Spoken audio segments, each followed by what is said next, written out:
देखते ही हनफिंग उसे पकड़ने के लिए नीचे जाता है और पकड़कर सेफली नीचे लैंड करा देता है। लीजिंग की हालत इतनी खराब हो चुकी थी कि वो बोल तक नहीं पा रहा था, मगर वो हनफिंग से कहता है कि मुझे जिंदगी शायद किसी डिजास्टर को रोकने के लिए ही दी गई है और शायद यही वो डिजास्टर था। अब मैं चाहता हूं मेरी तरफ से है कि तुम मुझे भी हरा दोगे, तुम मेरा एक अटैक भी नहीं झेल पाओगे। ये कहने के बाद वो स्वॉर्ड जैसे ही उसकी तरफ थ्रो करता है तो हानफेंग उससे टकराते ही वहां से पीछे जा गिरता है, मगर उसके बावजूद भी वो अपना बैलेंस बना लेता है और फिर भी अपनी जिद पे अड़ा होता है कि मैं तुम्हें हर हाल में मारूंगा, चाहे उसके लिए मुझे कुछ भी करना पड़े। इतना कहने के बाद हमें दिखाया जाता है कि शाओलू वो पलक झपकते ही उसके बेहद करीब आ जाता है और उसे गले से पकड़कर ऊपर उठा लेता है और कहता है कि अच्छा तुम मुझे मारोगे, क्या तुम्हारे अंदर इतनी हिम्मत है कि तुम मुझे छू सको? तुम तो मेरे एक अटैक को भी बर्दाश्त नहीं कर पा रहे, तो तुम्हें कैसे लगता है कि तुम एक हीरो बन जाओगे और मुझे मार दोगे? ये सुनने के बाद हानफेंग गुस्से में अपने मुंह से ब्लड थूकता है उसके मुंह पे और शाओलू गुस्से में पागल हो जाता है और उसकी हरकत की वजह से शाओलू उसे इतना जोर से पंच मारता है कि हानफेंग दोबारा से वहां से बहुत ही ज्यादा दूर जा गिरता है और बुरी तरह से इंजर्ड हो जाता है। मगर उसके बावजूद भी वो हिम्मत नहीं हारता और कहता है कि चाहे कुछ भी हो मैं तुम्हें मार कर रहूंगा। जिसके बाद शाओलू वो उसे सर से पकड़ता है और जोर से जमीन पर मारता रहता है, मगर इतनी मार पड़ने के बावजूद भी हानफेंग हार नहीं मान रहा था। वो अपनी जिद पे अड़ा हुआ था। जिसके बाद शाओलू वो उसे मुंह से पकड़कर हवा में ऊपर उछालता है और फिर उससे कहता है कि तुम बेवकूफ हो और तुम्हें पता भी है कि तुमने कितनी बड़ी गलती की है, तुमने मेरी पूरी प्लानिंग पर पानी फेर दिया है। ये कहते ही वो उसे बहुत ही जोरदार किक मारकर जमीन पे दे मारता है। वो उसे एक बहुत ही जोरदार किक मारता है जिससे हानफेंग को काफी ज्यादा तकलीफ होती है। इसका इम्पैक्ट काफी ज्यादा होता है, मगर शाओलू यहाँ पे रुकता नहीं।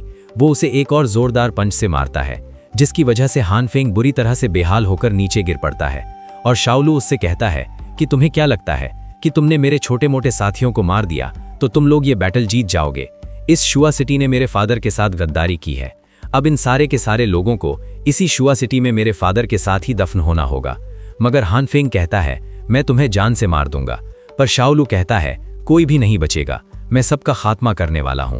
ये कहने के बाद हानफेंग अपनी फिंगर से उसे कुछ इशारा करता है, जिस पर शाओलू हंसते हुए कहता है कि अच्छा तो ऐसा है, देखते हैं कि तुम्हारे इन उंगलियों में कितना दम है। ये कहते ही वो अपना पैर बहुत ही जोर से उसके हाथ पे मारता है और कहता है कि तुम्हें मारने से पहले मैं तुम्हारी हड्डियां तोड़ूंगा और शुरुआत में तुम्हारे हाथ से ही करूंगा। वो उसके हाथ को अपने पैर से जोर से मसल रहा होता है, जिससे हानफेंग को तकलीफ हो रही है, मगर उसके बावजूद भी वो कुछ नहीं कर पा रहा था। इतने में शाओलू वो फिर उसे लात मारकर फिर से दूर उछाल देता है और हानफेंग बिल्कुल बेहोशी की हालत में होता है। उसे पता भी नहीं होता कि अब उसके साथ क्या होने वाला है। इतने में एक किक उसके फेस पे आके लगती है, जिससे वो फौरन से बेहोश हो जाता है और एक ऐसे ड्रीम में आ जाता है जहां पर उसे अजीब से विजुअल्स नजर आते हैं और वो यहाँ पर भी अपनी जिद पे अड़ा होता है कि मैं उसे हर हाल में मारूंगा।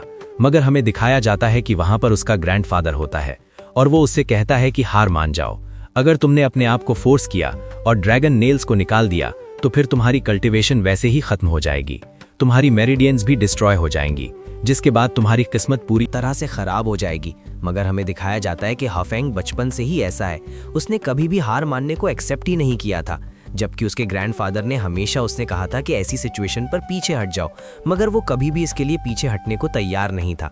उसके ग्रैंडफादर ने उसे समझाने के लिए हर एक तरीका आजमाया था, मगर उसके बावजूद भी वो हार नहीं मानता। उसके ग्रैंडफादर ने उसे बताया था कि अगर तुमने ड्रैगन लॉकिंग नेल को निकाल दिया तो तुम्हारी सारी मेरिडियंस बुरी तरह से डैमेज हो जाएंगी और तुम जिस मकसद के लिए पैदा हुए हो वो मकसद अधूरा रह जाएगा। इसीलिए कभी भी जल्दबाजी मत करना और अपने टीचर की बात मानना। मैं तुम्हारे लिए एक बहुत ही परफेक्ट सोल्यूशन ढूंढ लूंगा, मगर तुम्हें उन ड्रैगन लॉकिंग नेल्स को नहीं निकालना। जब भी ऐसी सिचुएशन आए तो बस खामोशी से सब्र कर लेना। ये सुनने के बाद हमें दिखाया जाता है कि हफिंग अपने ग्रैंडफादर से कहता है कि मुझे माफ़ कर दीजिए, इस बार मैं आपकी बात नहीं मानूंगा, मैं अब इससे ज़्यादा और इंतज़ार नहीं कर सकता। मगर उसका ग्रैंडफादर कहता है कि मेरे बच्चे थोड़ा सा ही इंतज़ार कर लो, बस एक मर्तबा हम लोग एक प्रोसेस कंप्लीट कर लें, उसके बाद फिर तुम जो चाहे कर सकते हो। मगर हनफेंग इसके लिए भी मना कर देता है।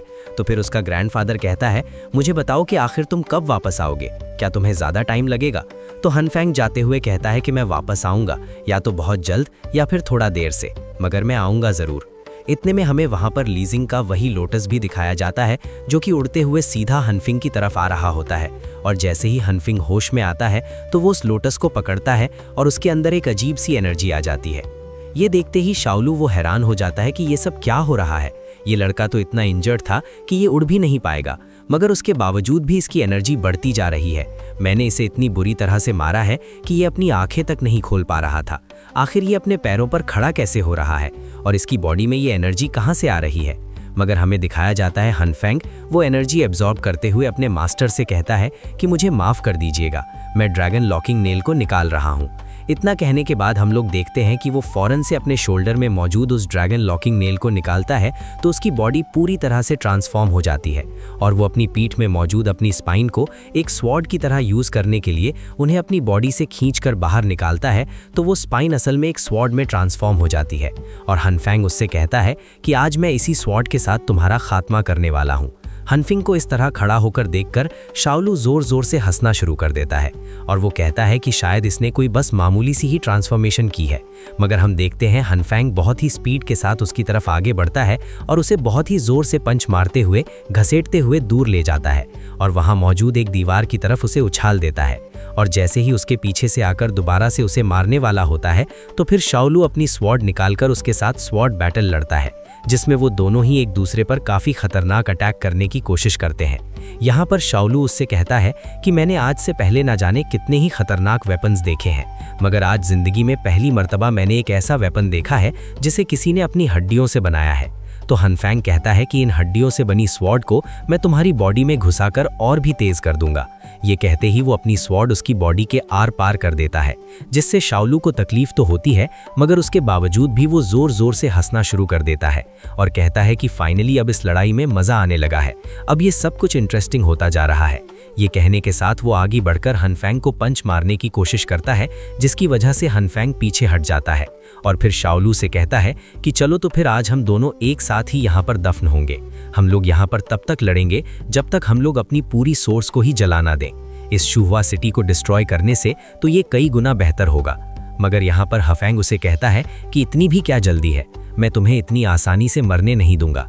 मैं तुम्हारी बॉडी के इतने टुकड़े करूंगा कि तुम्हें खुद भी पता नहीं चलेगा कि तुम्हारी बॉडी के कितने हिस्से हुए हैं। ये कहते ही वो अपनी स्वॉर्ड से जैसे ही उसे मारने वाला होता है तो फिर यहाँ पर शाओलू अपनी स्वॉर्ड के जरिए उसे रोकता है, मगर हनफेंग कहता है मैं तुम्हारे टुकड़े टुकड़े कर दूंगा। ये कहते ही वो अपनी स्वॉर्ड के साथ उसे पुश करते हुए पीछे धकेल देता है। ये देखकर अब शाओलू को भी समझ में आने लगा था कि हनफेंग अब बिल्कुल बदल चुका है, अब उसे सीरियस लेना ही होगा। जिसके बाद वो हनफेंग से कहता है कि मैंने तुम्हें कमजोर समझने की गलती कर दी, मगर अब तुमसे लड़ने में मजा आएगा क्योंकि अब मैं बिल्कुल सीरियस हूँ। ये कहने के बाद वो दोबारा से अपने उसी जायंट मास्क को समन करता है जिसे उसने पहले डीमन नाइट इल्यूजन के लिए यूज किया था और अब उसे वो दोबारा से यूज करने वाला था। जैसे ही वो मास्क नीचे आ रहा होता है तो शाओलू कहता है कि तुम आज मेरे इस मास्क के नीचे आकर यहीं दफन हो जाओगे और तुम्हें कोई भी नहीं बचा सकता। मगर हमें दिखाया जाता है कि यहाँ पर हानफेंग वो अपनी स्वॉर्ड के साथ जैसे ही उस मास्क पर अटैक करता है तो एक जोरदार आवाज आती है और देखते ही देखते वो मास्क क्रैक होना शुरू हो जाता है और उसके टुकड़े टुकड़े हो जाते हैं, जिस पर शाओलू बिल्कुल हक्का बक्का रह जाता है। उसने सोचा भी नहीं था कि उसका अटैक इतनी आसानी से डिस्ट्रॉय हो जाएगा। वो हानफेंग से कहता है ये तुमने कैसे किया, इस मास्क को आज तक कोई डिस्ट्रॉय नहीं कर पाया। मगर यहाँ पर हानफेंग जैसे उसकी तरफ आगे बढ़ता है तो शाओलू एक पोर्टल क्रिएट करता है, मगर हानफेंग उस पोर्टल को डॉज करते हुए दूसरी तरफ से जाकर अपनी स्वॉर्ड को उस बंदे की बॉडी के अंदर घुसा देता है, जिससे उसे और भी ज्यादा तकलीफ होती है और हानफेंग उसे सीधा वहां से नीचे की तरफ थ्रो कर देता है। मगर यहाँ पर शाओलू अभी भी दोबारा अपने पैरों पर खड़ा हो जाता है। उसमें अभी भी काफी जान बाकी थी, मगर उसे पता चल जाता है कि हानफेंग की बॉडी में ड्रैगन लॉकिंग नेल्स हैं। मगर ड्रैगन लॉकिंग नेल्स इसकी बॉडी में कैसे आए उसे ये पता नहीं था। इतना कहने के बाद हानफेंग जैसे उस पे हमला करता है तो फिर शाओलू कहता है कि कहीं तुम वही तो नहीं हो। ये कहने की ही देर थी कि हानफेंग अपनी स्वॉर्ड उसके गले के आर पार कर देता है और फिर उसी स्वॉर्ड के साथ उसे ऊपर उठाकर वहां से दूर उछाल फेंकता है। मगर यहाँ पे कहानी खत्म नहीं होती। वो उसे मुंह से पकड़ता है और जमीन से रगड़ते हुए बहुत ही दूर तक ले जाता है, जिससे शाओलू को बहुत ज्यादा तकलीफ होती है। मगर अभी भी हानफेंग का दिल नहीं भरा था, वो अभी भी गुस्से में पागल था। वो शाओलू से कहता है कि तुमने जो कुछ भी किया है आज मैं हर एक चीज का हिसाब लूंगा। इतना कहते ही वो फौरन से ऊपर जाता है और अपनी स्वॉर्ड का साइज कई गुना बढ़ाकर उस पर एक बहुत ही जोरदार स्प्लैश अटैक करता है, जिससे शार्लुओ की बॉडी पर एक बहुत ही बड़ा कट नजर आता है। मगर अभी भी हानफेंग रुका नहीं था, वो अब अपना दूसरा अटैक करने वाला था, जिसके बाद वो शार्लुओ से कहता है कि मैं तुम्हें वही दर्द महसूस करवाऊंगा जो तुमने मेरे दोस्त को महसूस करवाया है, तुम्हें भी पता चले कि तकलीफ क्या होती है। ये कहने के बाद वो अपनी स्वॉर्ड का साइज कई गुना बढ़ाता है और अपनी उसी स्पिरिचुअल स्वॉर्ड को सीधा शार्लुओ के सर पर दे मारता है, जिससे शार्लुओ की आंखें बड़ी हो जाती हैं। यानी कि उसका इम्पैक्ट इतना ज़्यादा था कि उस बंदे की हड्डियां अंदर से चकनाचूर हो गई थीं।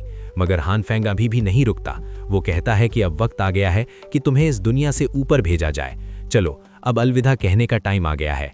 ये कहने के बाद वो दोबारा से अपनी स्वॉर्ड एनर्जी को पूरी तरह से चार्ज कर लेता है और बहुत ही स्पीड के साथ आगे बढ़ते हुए अपनी स्वॉर्ड शाउल की गर्दन पर रखता है। और हमें यहाँ पर बिल्कुल स्लोली हर एक चीज़ क्लियरली दिखाई देती है कि उसका अटैक किस तरह हो रहा होता है। और शाओलुओ बिल्कुल हक्का रह चुका होता है, उसे यकीन नहीं आता कि वो इस सिचुएशन में आ चुका है। वो कहता है कि आखिर तुम हो कौन? तो हान फेंग कहता है कि जाकर किंग ऑफ हेल से पूछ लेना।